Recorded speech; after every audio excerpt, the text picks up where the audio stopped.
네. 여러분, 매년 새해가 되면 우리 그리스도인들이 다짐하는 게 있습니다. 어떤 다짐을 많이 할까요? 가장 큰 다짐은 뭘까요? 정말 흔히들 많이들 하는 다짐. 그리스도인들이 교회 다니는 사람들. 기도. 또 뭐가 있죠?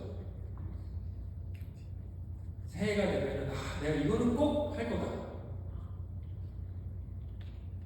보통 뭐를 다짐하세요? 묵상? 묵상도 좋습니다. 맞아요. 큐티를 내가 꼭 할 거다. 그런 다짐을 하죠. 또 어떤 다짐을 하죠?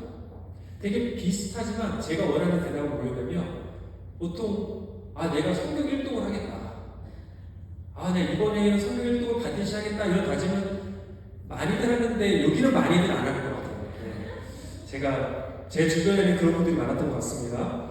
성경 1등을 내가 반드시 해내야지 라는 다짐을 보통 하는데요. 그런 다짐을 하면서 성경을 읽기 시작하죠. 1월달에. 뭐부터 읽습니까? 보통 창세기부터 읽죠. 네, 첫 책인 창세기를 읽기 시작합니다. 아주 재밌게 읽기 시작합니다.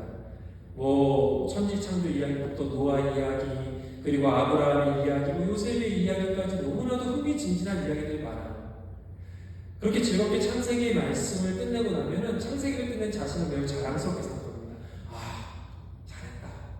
네. 그리고 이제 출애굽기에 들어갑니다. 출애굽기에 들어가면은 익히 애니메이션이나 이런 걸로 봤던 내용들이 나와요. 이집트의 왕자라는 명작이죠. 거기에 이제 나오는 이야기들 있잖아요. 출애굽하는 그 이야기들.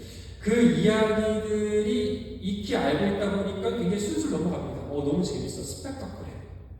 하나님이 모세를 부르는 장면도 너무 신기했고, 그것뿐만 아니라 뭐가 있어요?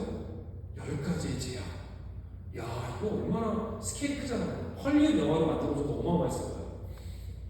그런 얘기가 나옵니다. 그러면서 홍해가 갈라지면서 출애굽하는 그 너무나도 아름다운 구원의 이야기로 이어지죠. 이 속도라면 내가 이번에 성경 읽동은 충분히 할 수 있겠다라고 생각을 하죠. 그런데 출애굽기 중반에 들어가면서 갑자기 재미가 뚝 떨어집니다. 시내산에 출애굽한 이스라엘 백성들이 시내산에 올라가자마자 뭐랍니까? 율법을 받아요. 하나님의 율법을. 근데 율법을 받으면서 문제가 뭐냐면 생전 듣도 못한 법들이 막 나오기 시작하는 거예요. 등잔불은 어떻게 생겨야 하고, 성막의 폭은 몇 자에다가 어떤 재질을 써야 되고, 제사장은 어떤 옷을 입어야 하는지 관심 있습니까? 그게 나랑 무슨 상관이야? 이러면서 갑자기 흥미가 좀 떨어져요. 그리고 출애굽기 40장을 어떻게든 끝냈어. 그래, 나는 이번에 편하게 하면서 어떻게든 끝냈어요. 자, 이제 그 다음 성경은 뭐가 나오죠? 레위기가 나와요. 마의 레위기. 이제 레위기가 나오면 어떤 얘기들이 나옵니까? 바로 처음부터 막 제사에 대한 얘기 막 합니다. 제물은 어떤 제물을 드려야 되는지, 어떤 절기를 지켜야 하는지, 어떤 음식을 피해야 하는지 등등. 보통 많은 분들이 이 레위기의 산을 넘지 못하고 성경 1등은 내년에 하는 걸로 그렇게 계획을 변경하는 일들이 많이 일어났죠. 그런데 여러분, 하나님께서 왜 이렇게 지루한 내용을 성경에 담으셨을까요? 그냥 광야의 이스라엘 민족들만 알면 되는 거 아닌가? 우리가 이런 거 알아야 돼? 그런 생각이 듭니다. 그런데 여러분, 성경에 있는 모든 말씀이 우리가 하나님의 말씀임을 믿는 사람들 아니에요. 그렇죠? 그리스도인들은 성경에 있는 모든 내용들이 하나님이 직접 쓰셨다는 아니지만 하나님의 영감으로 그 권위로 쓰여진 하나님의 말씀, 진리의 말씀이라고 믿습니다. 그래서 지금 이 시대를 살아가는 우리에게도 반드시 유효하고 필요한 말씀입니다. 여러분, 성경의 모든 말씀은 하나님께서 우리에게 주신 진리의 말씀임을 믿으십니까? 믿으세요? 할렐루야. 믿는다고 믿겠습니다. 저도. 그래서 출애굽기 레위기에 등장하는 긴 율법들이 어찌 보면 지루한 내용들이, 어찌 보면 나랑은 상관없을 것 같은 그러한 내용들도 우리에게 필요한 말씀일 거예요. 자, 그렇다면 이 내용들이 과연 어떤 내용을 우리에게 전하고 있는가? 어떤 핵심을 우리에게 전하고 있는가? 함께 레위기 11장 45절의 말씀을 함께 읽어보겠습니다. 자, 시작. 나는 너희 하나님이 되려고 너희를 이집트 땅에서 데리고 나온 주다. 내가 거룩하니 너희도 거룩하게 되어야 한다. 하나님께서는 길고 긴 제사법, 음식법, 정결법 등등 그 모든 것들을 우리에게 주신 이유는 딱 하나였습니다. 뭐예요? 거룩.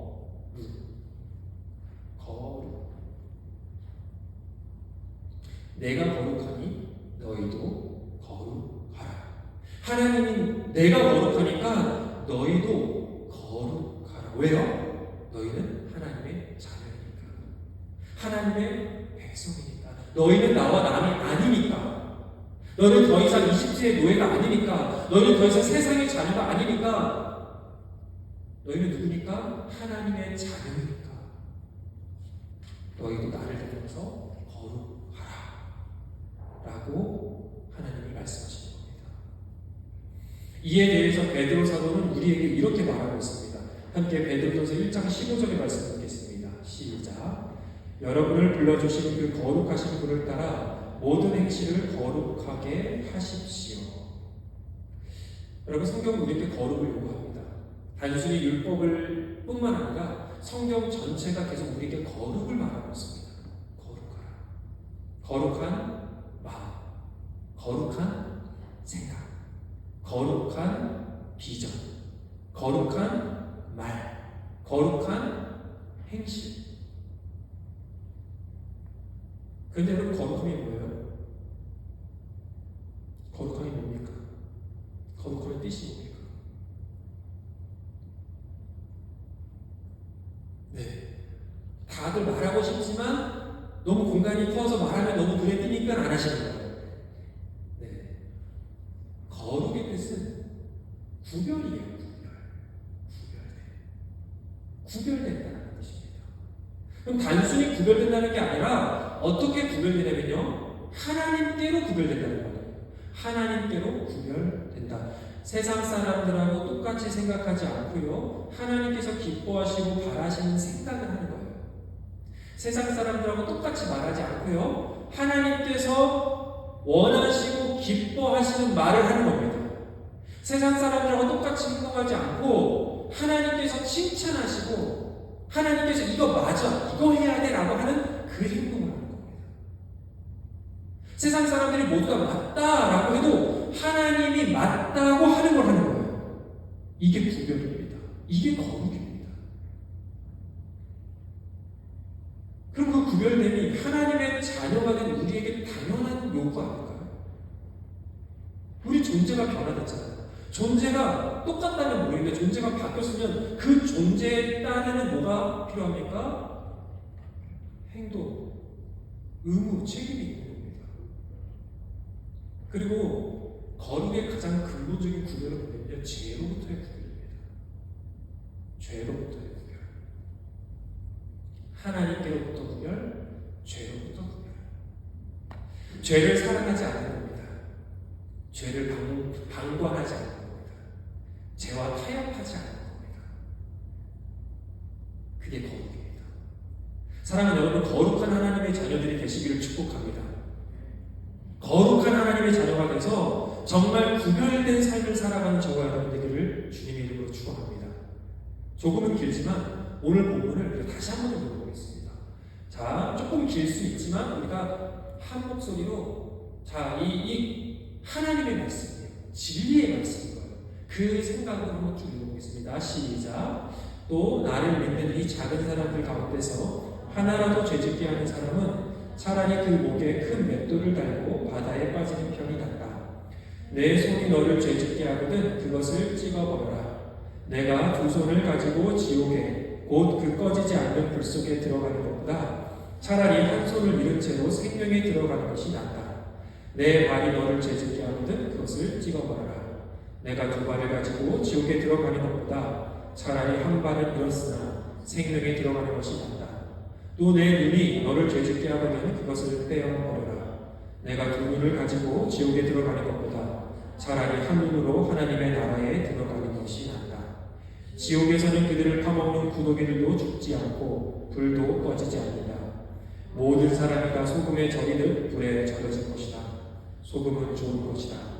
그러나 소금이 짠맛을 잃으면 너희는 무엇으로 그것을 짜게 하겠느냐? 너희는 너희 가운데 소금을 쳐주어서 서로 화목하게 지내어라. 아멘. 예수님께서 말씀하셨습니다. 나를 믿는 이 작은 사람들 가운데 하나라도 죄짓게 하는 사람은 차라리 그 목에 맷돌을 달고 바다에 빠지는 것이 낫다. 좀 셉니다. 뭐라는 말씀이세요? 죽는 게 낫다는 거예요. 죽으래요. 여러분, 이거를 문자 그대로 해석하시면 안 됩니다. 제가 자주 말씀드리지만 성경을 문자 그대로 해석하면 많은 문제가 생깁니다. 이것도 마찬가지예요. 과장법입니다. 과장법. 예수님이 하신. 진짜 죽으라는 말이 아니라 그만큼 중요해. 그만큼 너희가 꼭 지켜야 해. 라고 하시는 말씀이에요. 그런데요, 이 말씀의 맥락을 파악하지 않고 해석하면요, 말씀을 오해할 수가 있는 구절이기도 합니다. 마치 누군가 나를 죄짓게 만들었으면 그 사람이 비난을 받아야 돼. 마치 누군가 나를 실족하게 하면 그 사람이 비난을 받아야 돼.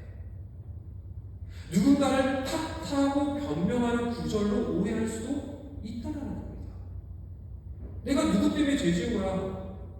누가 나를 죄짓게 한 거야? 누가 나를 넘어뜨려서 그런 거야? 나는 괜찮은데 저 사람 때문에 내가 죄 지은 거야.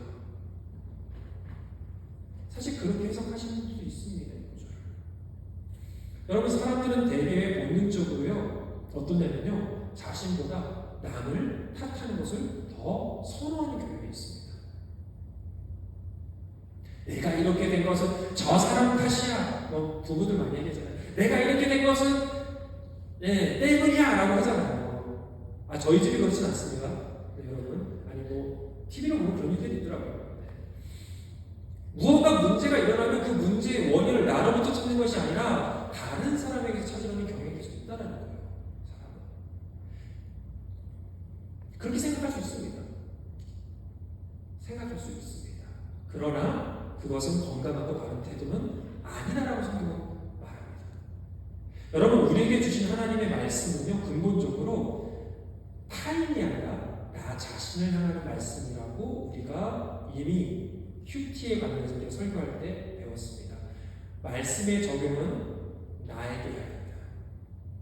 남에게 하지 마라.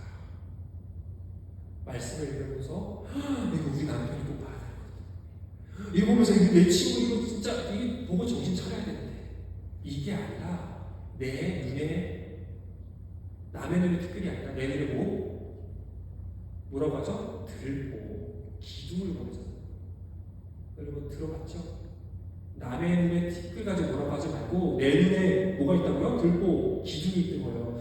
내가 내 문제를 보라는 거예요. 내 문제. 말씀은 계속 나를 가리킵니다. 너야 너. 남 가리키지 말고 너에게 먼저 적용을 해야 돼.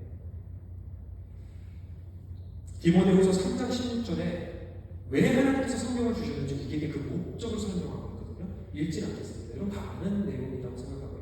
뭐라고 되어 있냐면 성경은 하나님의 영감으로 작성된 책으로서 교훈하고, 우리 1대1 제자훈련 하신 이번 주에 하신 분들 다 기억하시죠? 교훈하고 책망하고 바르게 함과 의로 교육하는 말씀이에요. 그게 목적이에요. 자, 이 목적이 맞다면 하나님의 말씀은 뭡니까? 나를 책망해요. 나를 훈계해요. 때로 나를 꾸짖어요. 그리고 나를 어떻게 내가 반성하고 돌이켜서 하나님의 사람으로 자라나가기 위함이다 라고 하고 있습니다.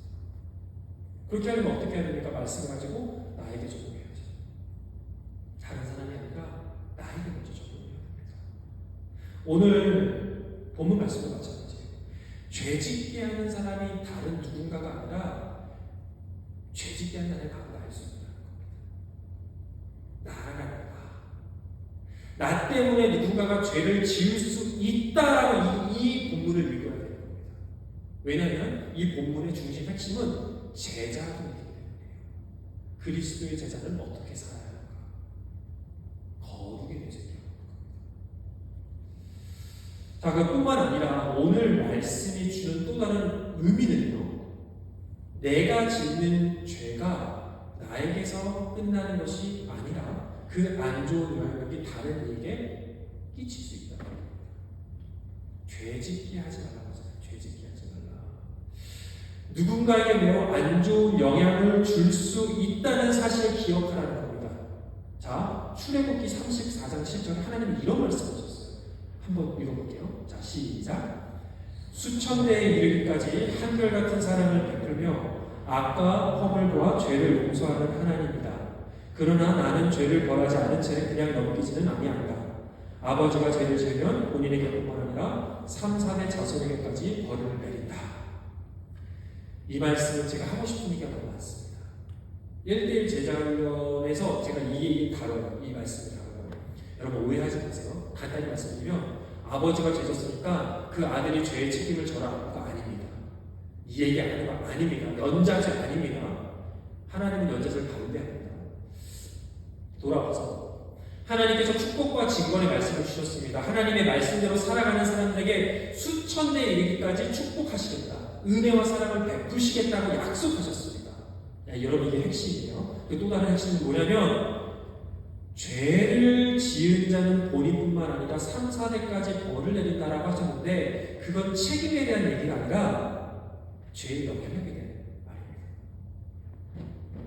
내가 죄를 지으면 그 책임을 무고한 3, 4대까지 묻겠다라고 하시는 게 아니라 이 말씀은요 죄의 영향력이 얼마나 큰지 니네들 알라는 거예요. 경각심을 가져라는 거예요.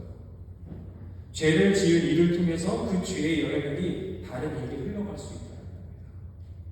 여러분 출애굽기 말씀 시대에 한 가족의 단위는요 3, 4대였습니다. 왜요? 10대에 결혼해서 10대에 출산을 하죠. 여러분 나이대에 죄송하지만 자칫 할머니가 될 수 있고 할아버지가 될 수 있습니다. 이때 당시. 네. 30대이신 분들에게 해당하는 얘기고요. 그러니까 10대에 결혼해서 출산하기 때문에 3, 4대가 한 가족이 사는 거예요. 이해되시죠? 그렇다면 한 사람이 죄를 지으면요 그 죄의 영향력이 흘러가서 그의 자손과 자녀들에게 흘러간다는 말입니다. 실제로 말씀드릴게요. 실제로 만약에 부모가 마약 중독자일 때 자녀들이 중독자가 될 확률이 그렇지 않은 자녀들에 비해서 8배가 높아진다는 통계가 있습니다. 8배. 알코올 중독의 경우는요. 부모가 알코올 중독자이면 자녀들이 알코올 중독자가 될 확률이 4배에서 무려 10배까지 높아진다고 합니다. 여러분 죄는요. 나에게만 국한되지 않습니다. 그 죄의 영향력이 다른 누군가에게 또 우리 가족에게 또 우리 공동체에게 흘러갈 수 있다는 사실입니다. 죄의 특성이 그렇습니다. 그래서 예수님이 죄에 대해서 비유할 때 누룩을 많이 얘기했어요. 예전에 누룩하면 물어봤었죠? 누룩이 뭐냐고? 주원님들 기억하시죠? 네 맞아요. 잘 듣고 있어. 그러니까 잘 듣고 있다니까. 이스트죠. 이스트가 어떤 그게 있죠? 특성이 있어요. 이스트가 넣으면 조금 넣는데 9% 오잖아요. 예수님이 이 특성을 죄에 비유하셨다는 거예요. 그게 뭐예요? 죄의 영향력이 크다는 거예요. 작은 죄일지 몰라. 그런데 그 죄가 어마어마한 영향이 있을 수 있어. 그래서 여러분 하나님은 우리에게 거룩을 요구하십니다. 나를 위해서뿐만 아니라 나와 함께하는 가족, 친척, 친구, 이웃, 공동체를 위해서 하나님은 나에게 거룩을 요구하십니다. 그 거룩함에 기뻐하십니다. 그 거룩함에 칭찬하십니다. 수천 대까지 은혜와 사랑을 베풀어 주시겠다는 그 출애굽기의 약속의 말씀처럼 우리가 거룩하게 하나님의 말씀대로 살아가면요 하나님께서 하나님의 사랑과 은혜와 축복을 수천 대 그 말은 그 은혜와 사랑이 얼마나 영향력이 있는지 얘기하는 거예요.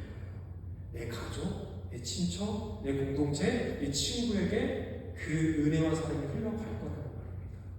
이 출애굽기 말씀이 그걸 얘기하는 거예요. 여러분, 하나님은 거룩하게 사는 사람들에게 반드시 축복해 주십니다. 그 사람뿐만 아니라 그 사람과 관련된 사람들에게도 축복해 주십니다. 여러분 그것을 잊지 마시기를 바랍니다. 그래서 이 축복을 여러분이 정말 사모했으면 좋겠습니다. 사랑하는 여러분, 우리의 거룩함이 곧 다른 이들의 축복일 수 있음을 기억하시기를 바랍니다. 둘째, 오늘 말씀이 우리에게 주는 교훈은요, 죄 가운데 살아가는 자들을 가만히 내버려두지 말라는 거예요. 우리의 죄로 인해서 누군가에게 죄의 영향을 끼칠 수 있습니다. 앞에서 배웠습니다. 하지만 때로는 그것과 상관없이 방관함으로, 내버려둠으로 다른 일을 죄짓게 할 수 있습니다. 내 주변에 누군가가 잘못된 길을 걸어가고 있어요. 죄의 길을 걷고 있어요. 여러분 어떻게 하실 겁니까? 내 인생은 내 인생, 제 인생은 제 인생. 그렇게 하면 안 된다는 겁니다.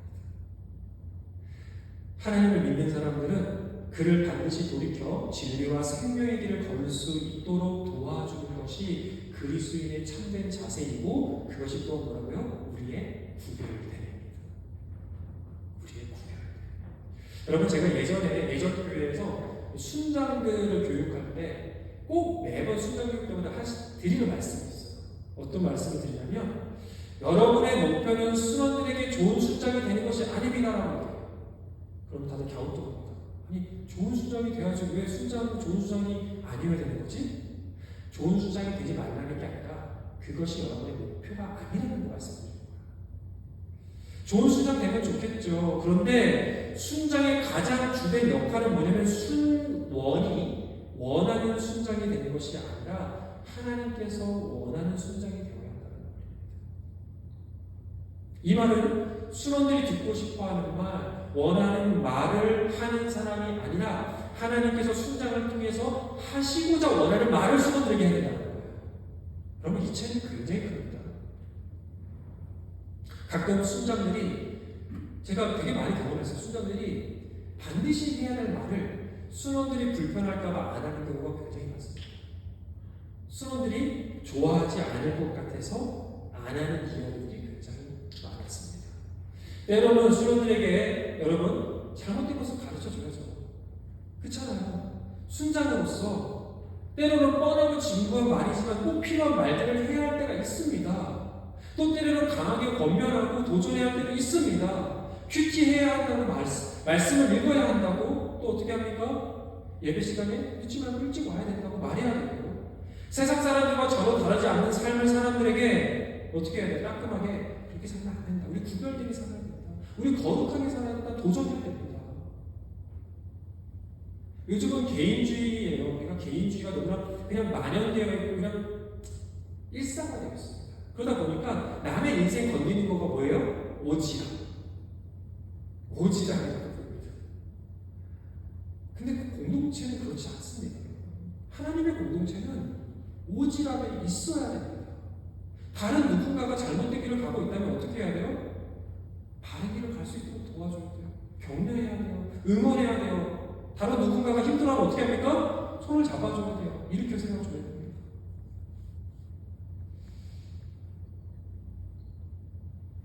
제가 대학생 시절에, 저도 한때 대학생일 때가 있었습니다. 네, 대학생일 때가 있었습니다. 너무 오래돼갖고 약간 가물가물한 부분도 있지만, 제가 기억나는 부분이 있는 게 뭐냐면요, 대학생 시절에 저희 교회 청년부에 참 좋은 선배들이 많았습니다. 믿음의 선배들이. 되게 축복이었어요. 축복이었는데,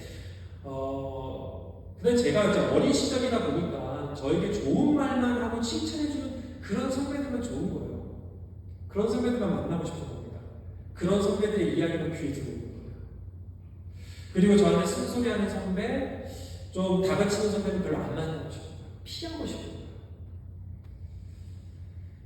그런데 막상 시간이 지나 보니까요, 시간이 쭉 지나고 보니까 그 쓴소리 해준 선배가 그렇게 기억이 나요. 그리고 그 쓴소리 해준 분이 되게 고맙더라고요. 그게 맞는 말이더라고요. 이게 정말 나에게 필요한 말이었구나. 그때 내가 잘 들었으면 더 좋았을 텐데. 나는 후회도 하기도 합니다.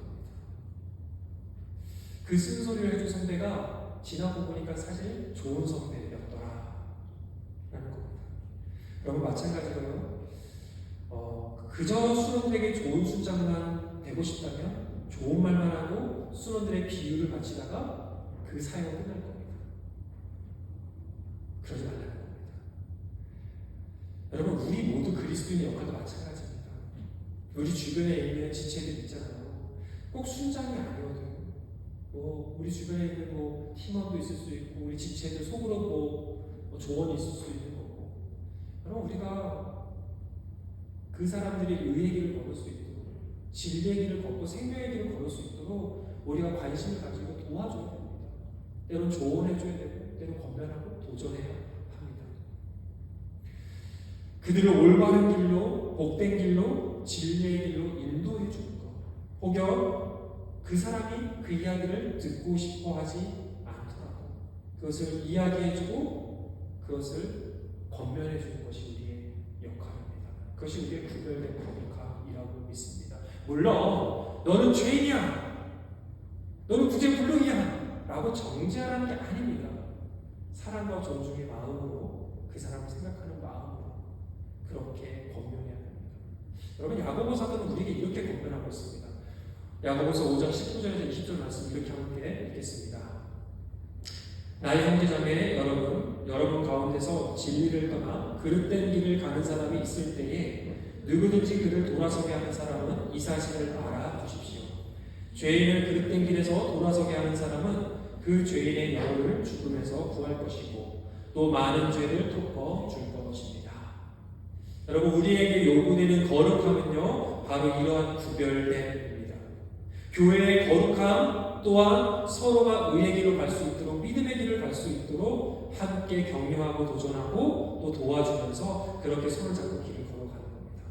여러분, 우리 마르페 교회가 또 저와 여러분이 이러한 거룩함을 가진 성도의 길을, 또 교회의 길을 주님의 이름으로 축복합니다. 그런데 여러분, 이러한 거룩함을 가진 성도가 되기 위해서는요, 하나님은 우리에게 매우 높은 수준의 거룩과 정결을 요구하십니다. 오늘 말씀을 보면요, 손이 너를 죄짓게 하면 그것을 찍어버리래요. 발이 너를 죄짓게 하면 발을 찍어버리래요. 내 눈이 너를 죄짓게 하면 뽑아버리래요. 아니, 이렇게 잔인한 말씀이 어떻습니까?